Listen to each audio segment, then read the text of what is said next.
What's going on, guys? Welcome back to another Foul Outdoors, and today we're bringing you a little review, huh? The old Super Black Eagle 2 versus the new Super Black Eagle 3. Yep, we're tearing them apart, show you guys the differences, and let's take a look. Yeah.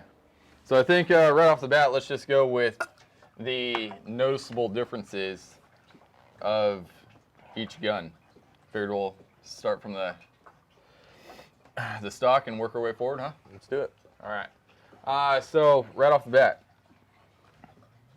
we'll go with the stock here. The chevrons. On the Super Black Eagle 3, the chevrons here are noticeably larger than the 2. How many are there? 3, 6. Looks like probably the same count. It's just they went larger here. Another big difference is the comb. As you can tell on the 3, they went with a much larger comb here versus the 2, and yours is a lot softer, harder. Yeah, this one you can completely compress here. Even on the sides, you can compress it. The 2 seems like it has hard plastic around the bottom, but in the very top, it's soft. That 3 it's all soft, the whole thing. It looks like on the 3, they went with more of a defined grip handle right there. Kind of extends down a little longer than the 2. Still comfortable though. Still very comfortable. What else we know? Is trigger? Yeah, let's roll with the trigger. You can see the trigger's there's a little more room in there. Got gloves on or something. Definitely some more room, more space. Yeah, we really don't have that problem here in California. Looks like a little different design too. Yeah. So on the front of this trigger here, they beveled it, unlike the 2, which is just flat. They beveled this going into to assist with the overall feed ramp. They kind of redesigned the feed ramp to make it a little easier to load.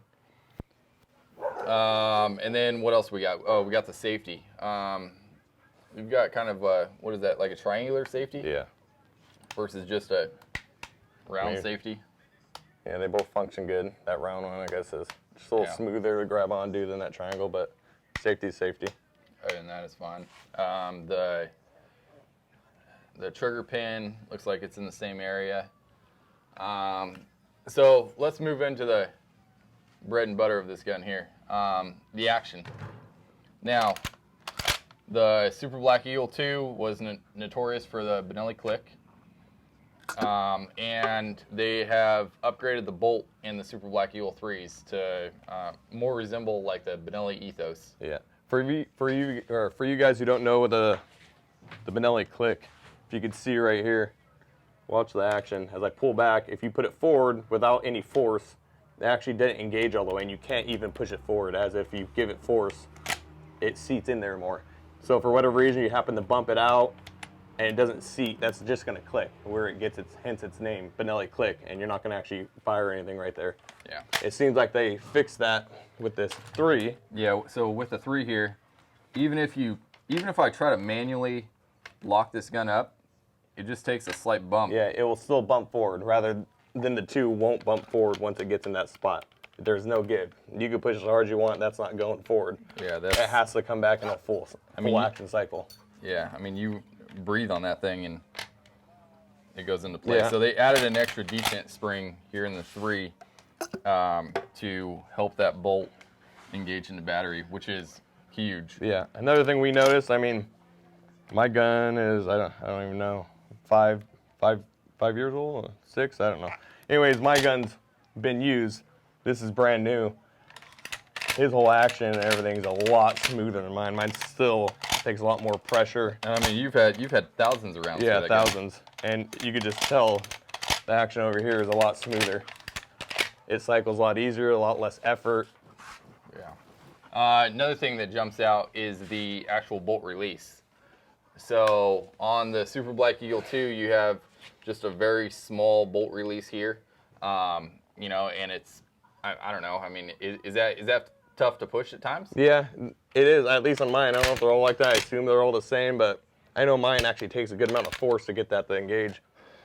I know a lot of times on hunts where I got it like that, I'll go to actually push down on that to get it to release, and it takes so much pressure. I have to remove my hand, push down pretty hard, and sometimes it clips your hand on a cold morning. You all know that. Yeah. It doesn't feel great. Versus the 3. Now, since this is an upgraded model of the Super Black Eagle 3, they actually made the bolt release even larger on this one. But on your standard Super Black Eagle 3s, the bolt release is bigger than just the standard 2. But I mean, this is very easy to push, and yeah, I mean, it takes 0 effort. Yeah. So. I mean, yeah, that whole motion is just a lot smoother on that. Yeah, it's butter. It's nice. So, charging handles. So, I mean, your charging handle is, you know, pretty much standard, just a little small there. This is an enlarged charging handle. On the standard Super Black Eagle 3s, they increase the size of the charging handle more than just the 2. This is even bigger than that. This is a lot easier to operate and grab a hold of. I like it. It's just, you don't have to fumble around. It's just right there, boom. Crank back on it and you're good to go. What the forearm? Oh yeah, the forearm. So, as you guys can tell on the design, the Super Black Eagle 2 seems like it's a little lower cut, and it's just straight across on the barrel. Versus the 3, just the overall like ergonomics and the design of this thing is pretty sharp. It'll come up, it starts low and then it kind of swoops up a little bit here. Overall, like the overall grip, this is a little thicker. Yeah, I don't know if you guys can see that, but you can see the 2 is definitely thicker than that 3 there.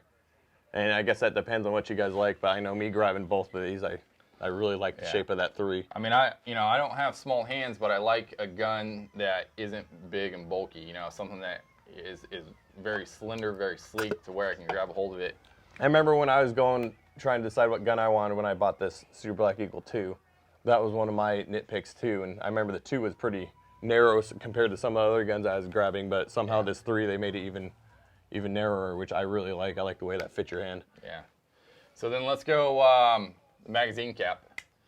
As you guys can tell here on the 3, they did a triangular design that's got the grooves cut in it, so you can grab a hold of it. Yeah, versus the round design, especially after a few seasons, they kind of smoothen out even more, and it's actually kind of difficult to get onto that sometimes, and then even tighten it. With this one right here, slip. Yeah, I mean, you've got good grooves that are cut into here. You can get a nice firm grip on it. I mean, no issues there at all. So let's go into what, front sight? Front sight. Okay. Can they see that? Guys see that bead right there? Can they see the bead on yours? Yeah. Yeah. So with this being the upgraded 3 model, it does come with a high-vis comp sight. So it is a longer bead versus the standard bead right there on the Super Black Eagle 2. I believe the Super Black Eagle 3s, just the base model 3s, do have this bead. But, I mean, that's also something to think about. Mm-hmm. What about the balance and the weight? So, I mean, you've shot a Benelli for a lot longer than I have. This is the first Benelli that I've owned. So, I mean, what's the overall balance? So first, the weight on my 2 weighs 7.3 pounds. I thought they were both similar, but without looking in the specs, first when I just grabbed it this morning, was the first time I held Chris's gun, it feels way lighter, which got me to go look and see what this actually weighed.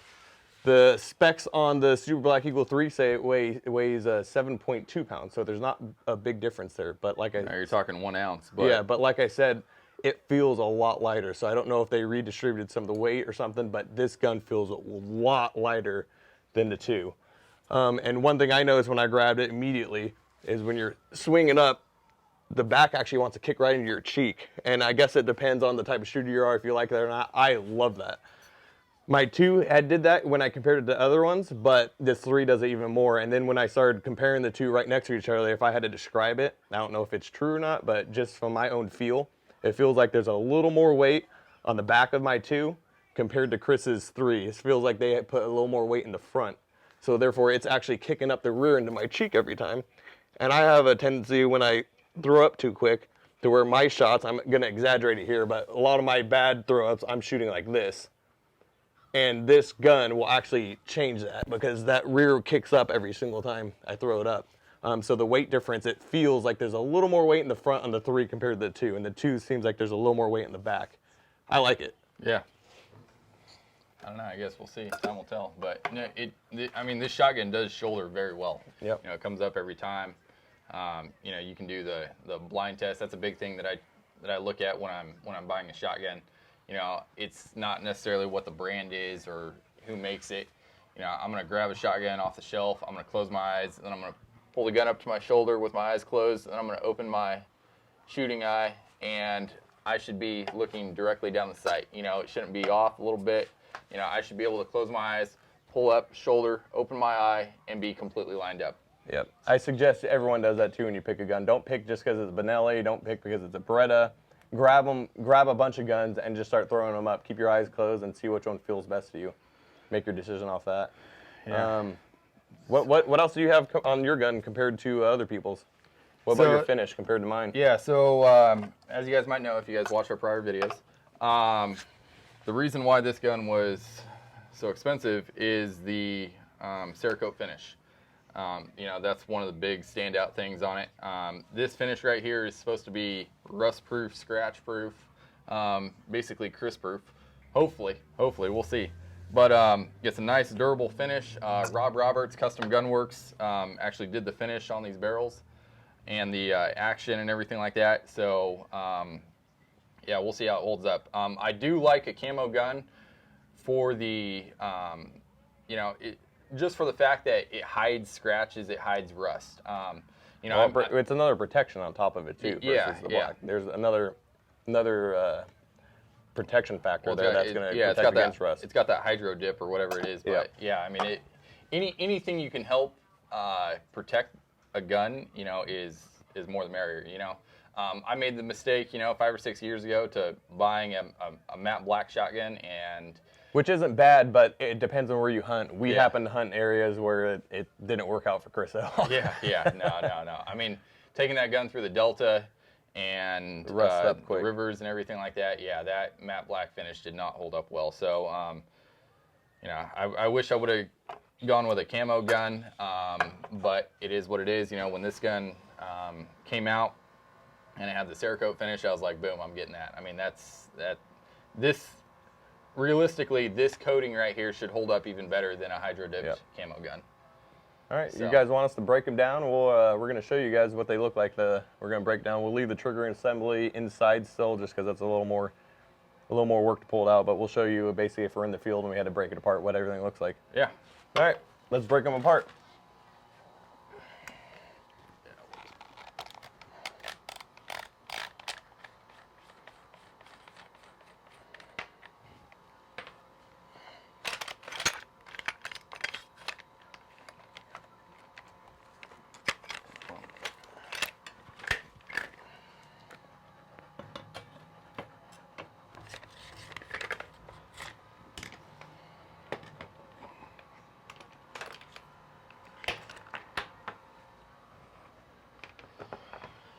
Okay, so now with the guns broken apart, don't be trying to steal my bolt now.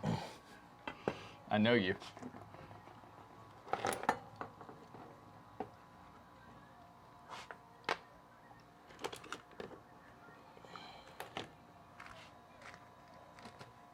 Yeah.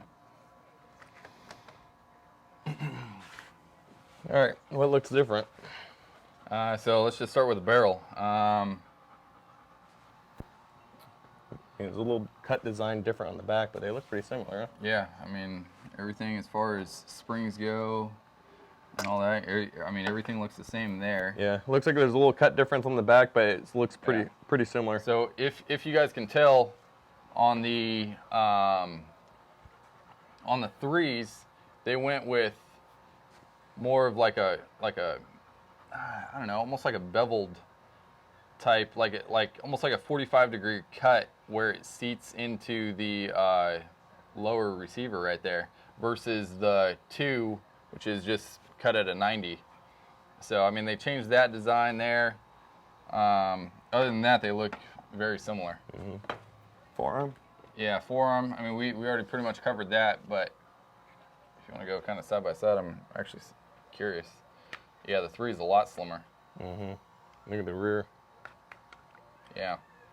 I do like on the 3s how they added a couple little hooks right there. Yeah.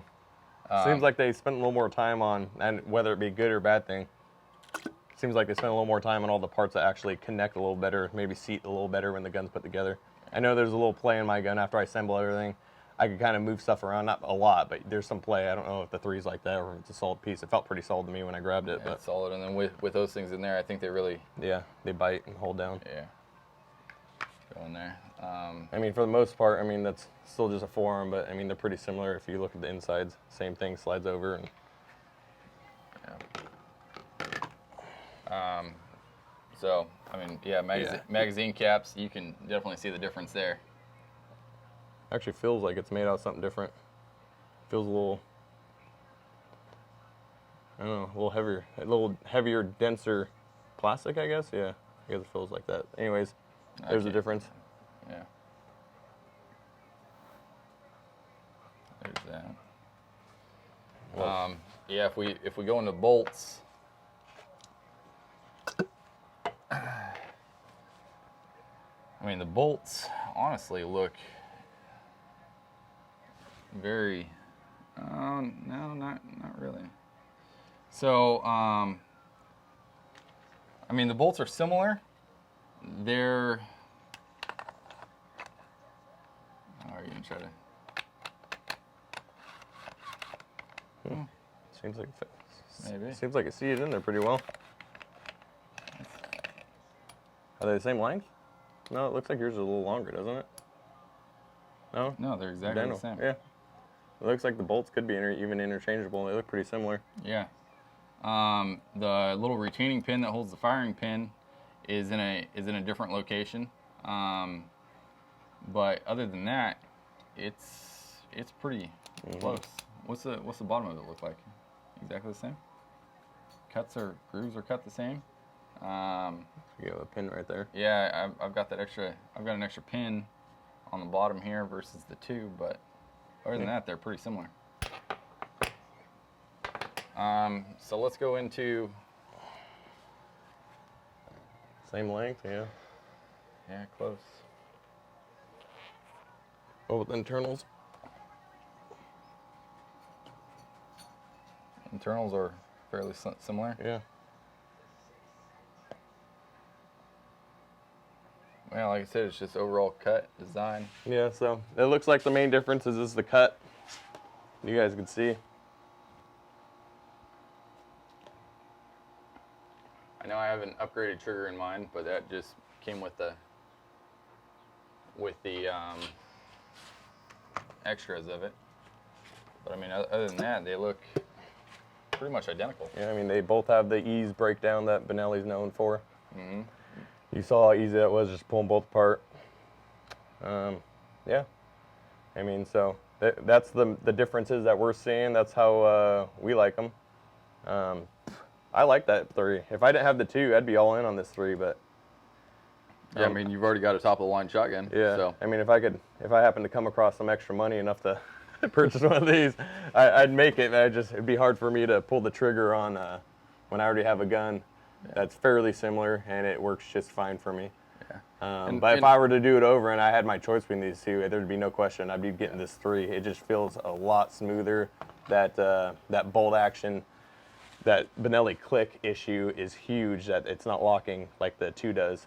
That 3 just kind of goes right into place. The 3 just glides. Yeah, and the whole gun in general just feels a lot more solid when you have it built. I don't know if that's due to all the different cuts they have or what, but and like I said, the balance. Personally, it always depends on how you throw up. The way I throw up the gun, the balance of that 3 is money. Yeah. And we're not telling everybody to go out and spend $1,800 on a Benelli Super Black Eagle. It's you have to, for one, you have to be able to justify it. If you're a weekend warrior or you go out here and there a few times a season, I mean there are a lot of good guns on the market that aren't this expensive. But you know, I mean, we both duck hunt a lot, and we put guns through their paces and everything like that. So, you know, I mean, it was time for me to upgrade to something nice, and hopefully it's gonna withstand the durability. Yeah. Yeah. Well, time will tell, but this gun will definitely get tested for sure. So, Well, let me give you guys a little close up of them broken apart. And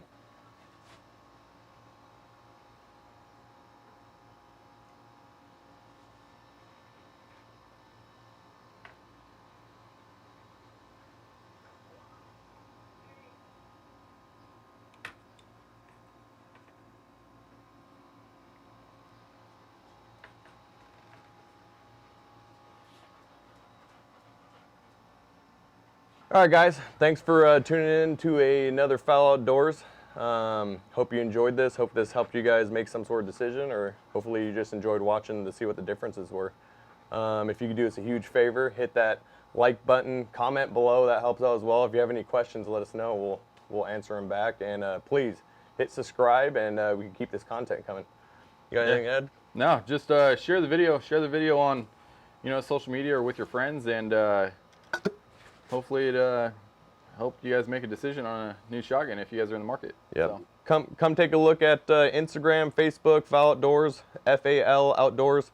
No spaces. We're all over social media, so come drop by, drop us a comment, and see you guys on the next one.